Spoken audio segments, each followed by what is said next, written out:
Allah mengutus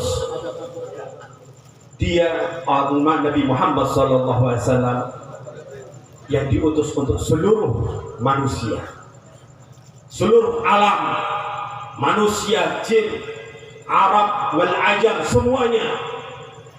Itulah Nabi Muhammad SAW, rahmatan lil alamin, wa ma arsalnaka illa rahmatan lil alamin. Tidak kami utus engkau wahai Nabi Muhammad kecuali untuk seluruh manusia, seluruh makhluk, rahmat bagi seluruh makhluk. Umat-umat dahulu kalau ada Rasul sudah menyampaikan kebenaran lalu didustakan maka turun adab. Kecuali Nabi Muhammad SAW, mereka orang-orang kafir masih diharapkan dari sulbinya orang-orang yang beriman kepada Nabi Muhammad SAW.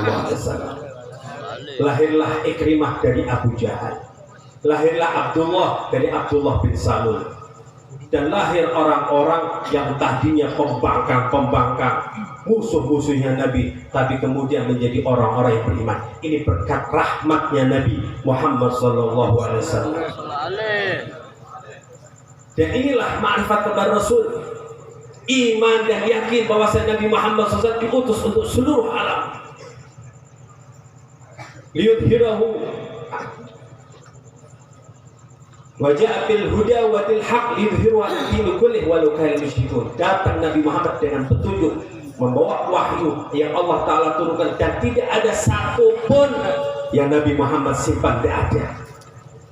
Waddal amanah wa ballagha risalah, Nabi sudah menyampaikan risalah dan Nabi memegang amanat itu. Tidak ada satu ayat pun yang disimpan sama Nabi Muhammad SAW. Sekalipun ada ayat-ayat yang memberatkan, Nabi tetap simpan, Nabi Muhammad tetap sampaikan, tidak ada yang disimpan. Karena sifat wajib 4, siddiq, amanah, tabligh, itulah sifat Nabi syafaat. Hadirin yang bukan Allah Subhanahu wa Ta'ala, kenal kepada Nabi, kenal kepada Allah, kenal kepada apa yang diturunkan Nabi Muhammad SAW. Di sini nggak sama kemudian. Orang yang mau kenal, orang yang mengerti berbeda dengan orang yang bodoh yang mau mengerti. Laisa bil ladzina ya'lamuna wal ladzina la ya'lamun. Enggak sama orang yang sudah paham mengerti dengan orang yang enggak paham dan mengerti. Kayak Abu Jahal. Kira-kira mau enggak ada orang seperti Abu Jahal lagi? Ini orang kalau enggak mau ngerti tauhid, enggak mau ngerti agama, enggak mau ngerti Nabi Muhammad, enggak mau ngerti apa yang diturunkan Nabi kepada Nabi Muhammad, muncul Abu Jahal. Mudah-mudahan kita menjadi orang-orang yang beriman dan mengikuti agamanya. Amin. Allah Subhanahu wa Ta'ala firman di surat Ar-Ra'd ayat 19, afaman ya'lamu annama unzila ilaika min rabbikal haqqu kaman huwa a'ma innama yatadhakkaru ulul albab. Afaman ya'lamu, apakah orang yang sudah ma'rifat, orang yang sudah mengerti bahwasanya apa yang diturunkan kepadamu al-haq, kebenaran, kaman huwa a'ma, seperti orang yang bodoh. Itu di tafsir Jalalain yang dimaksud afaman ya'lam, yang mengerti, annama, yang mengerti afaman ya'lamu annama unzila ilaika min rabbikal haq, itu benar. Kemudian orang yang mengerti ini beriman padanya, itu tafsirnya adalah Sayyidina Hamzah. Sekalipun Sayyidina Hamzah enggak ikut ke Madinah hijrah, Nabi mengizinkan biar Sayyidina Hamzah, bukan Sayyidina Hamzah, itu Sayyidina Abbas. Sayyidina Hamzah ikut bersama Rasulullah SAW, beriman, membela Nabi Muhammad SAW, ikut perang Badar, tapi kemudian perang Uhud beliau kemudian wafat menjadi syahid membela Nabi Muhammad SAW. Beliau kalau dalam peperangan lupa, saking legatnya, karena senangnya ibadah dalam wujud jihad, sehingga dia lengah kena tombak daripada Wahsy. Wahsy sebelumnya disuruh sama tuannya Hindun, bunuh orang nomor satu daripada Islam, bunuh Muhammad. Kata Wahsy, gak bisa Muhammad, aku bunuh. Muhammad baina ashabi, Nabi Muhammad itu di antara sahabat-sahabat yang sah. Kalau begitu bunuh Ali, angkat tangan, saya nggak bisa bunuh Ali, karena Ali tertoil hadir seperti burung yang cekatan, selalu saja nggak pernah ngelamun. Itu Sayyidina Ali. Kalau begitu Hamzah kau bunuh. Kalau Hamzah bisa saya lakukan, karena Hamzah itu kalau perang itu ledak, senang dalam berduel untuk membasmi musuh-musuhnya Rasulullah SAW. Saya bisa dulu. Betul, dalam perangan Wahsy menemukan Hamzah dalam keadaan lengah karena ledak menghadapi musuh-musuhnya. Karena ini adalah yang dihadapi oleh Hamzah, orang-orang yang musuhi Nabi Muhammad SAW. Sebetulnya Sayyidina Ali pun suka. Hubbiba dunyakum salah. Sayyidina Ali pun mengatakan begitu. Ukrimud dhaif, aku suka menjamu tamu. Sayyidina Ali mengatakan begitu. Ukrimud dhaif wa asumu bis sayf, dan aku suka berpuasa di waktu masa-masa panas, musim panas. Wa adribul adu bis sayf, dan aku suka membunuh orang-orang dengan pedang. Itu orang-orang yang jahat kepada Nabi, yang ingin merusak agama ini. Itu Nabi, itu adalah sahabat-sahabat Nabi. Cuma kalau Sayyidina Ali hadir cekatan, gak pernah lengah. Tapi Sayyidina Hamzah lengah, sehingga Wahsy pun kemudian melemparkan tombaknya dan kena padanya dan wafat Sayyidina Hamzah. Tapi Allah Subhanahu wa taala berfirman tentang Sayyidina Hamzah, apakah seperti Hamzah ini? Yang mana Sayyidina Hamzah itu orang yang mengerti, afama ya'lamu annama unzila ilaika min rabbikal haq, bahwa yang diturunkan dari Tuhanmu kepadamu wahai Nabi Muhammad itu adalah benar. Kemudian orang itu beriman kepadanya, itu Sayyidina Hamzah. Apakah kaman huwa a'ma, seperti orang yang a'ma, yang buta, yaitu Abu Jahal. Abu Jahal itu sudah melihat mukjizatnya Nabi. Dia sudah berkali-kali ingin membunuh Nabi, enggak bisa-bisa. Kebenaran sudah di matanya, tapi dia tetap aja nggak mau tahu. Dia a'ma. Bukan nggak ada matahari udah jelas, tapi matanya saja yang buta. Sampai matahari yang jelas dia tidak ketahuan. Dia tahu. Dan Allah Subhanahu wa taala firman, innama yatadzakkaru ulul albab. Sesungguhnya orang yang mau mengambil ilmu ini hanya orang yang berakal. Mudah-mudahan kita menjadi orang yang berakal. Dengan ilmu itu akhirnya berubah kita. Tapi tentunya ilmu yang manfaat. Kita hadir di sini mendapatkan ilmu yang manfaat. Amin. Mengambil pelajaran. Di sini dibacakan maulid. Di sini diajarkan maulid. Ada sekelompok orang menanyakan, acara-acara maulid itu memang baik? Kalau baik, kenapa zaman Nabi tidak ada? Kalau maulid itu ajaran baik, kenapa zaman sahabat tidak ada? Maka dijelaskan bahwasanya ajaran ini, kumpulan-kumpulan ini kemudian dikarangkan kitab maulid. Itu kitab-kitab yang di dalamnya ajaran untuk orang-orang yang sudah lalai dengan nabinya, sudah lupa dengan nabinya, diingatkan lagi, dia makrifat lagi kepada Rasul. Karena imannya orang di sini, imannya umat ini tergantung kepada Nabi. Betul, kita sudah iman kepada Allah, tapi imannya kita ditolak sama Allah kalau tidak makrifat kepada Rasul.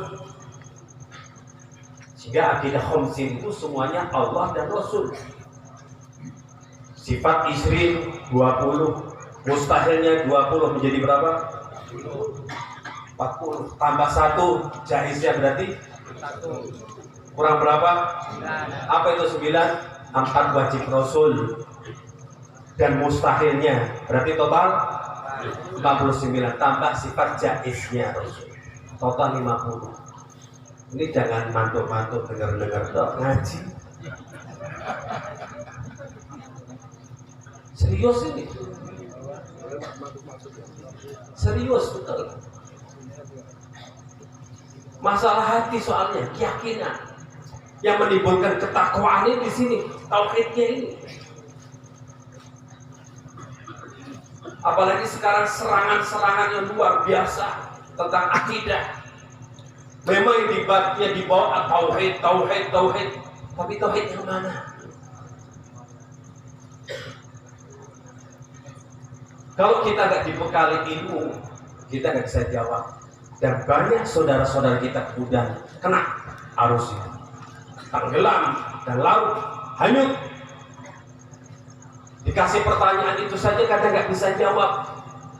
Kalau ini acara baik, kenapa zaman Nabi tidak ada? Maka jawabannya karena umat ini sudah mulai tidak kenal kepada Rasul. Maka dikarangkan kitab Maulid supaya mereka kenal Rasul lagi. Biar paham seperti karangan kitab tajwid. Zaman Nabi tidak ada. Dan pertanyaannya pun dimunculkan juga, harus dibalikkan pertanyaan itu. Kenapa? Ajaran tajwid itu zaman Nabi tidak ada, zaman sahabat tidak ada.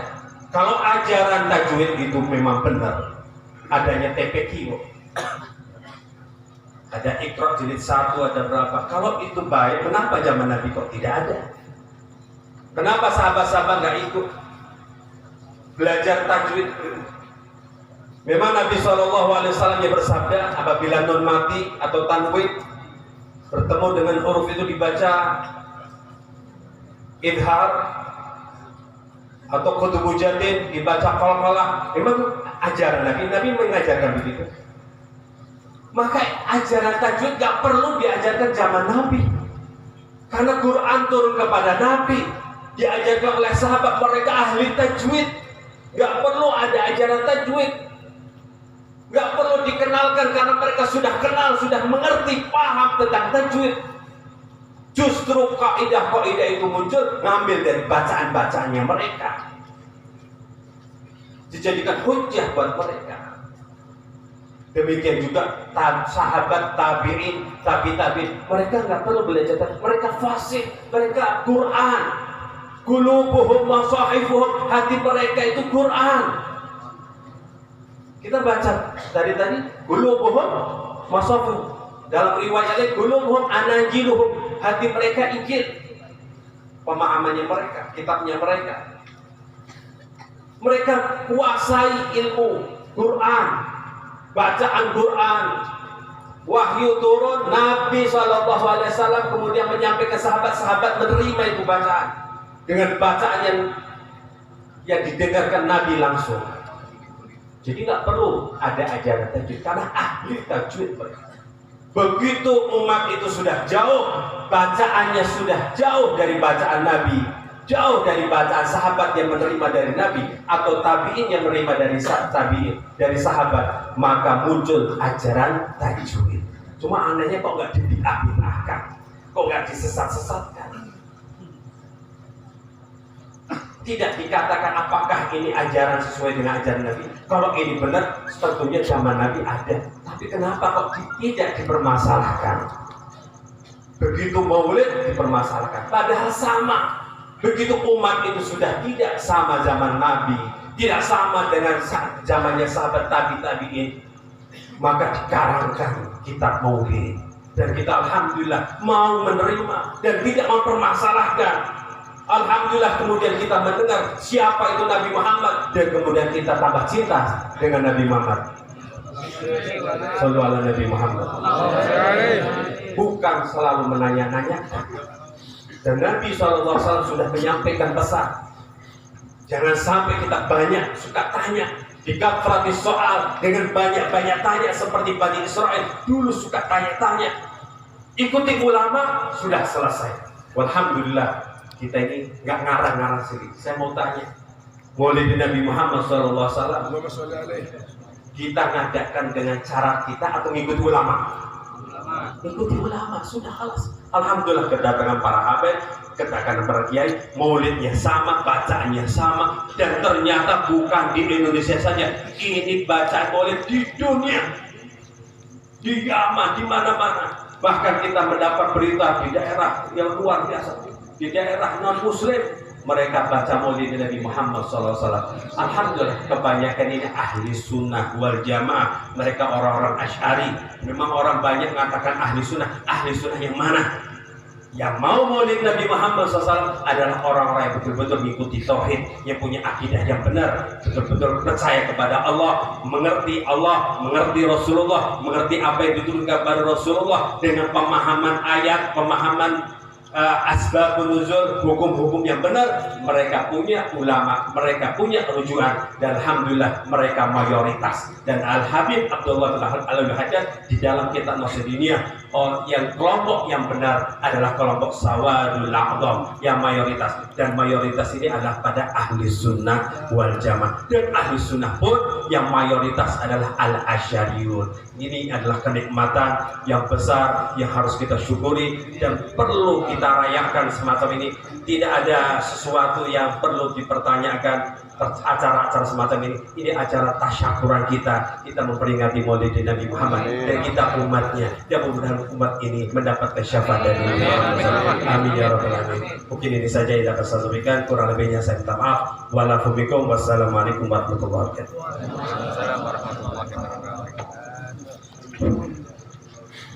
Sebetulnya kita masih asik mendengarkan maulidnya, tapi waktu yang harus kita bagi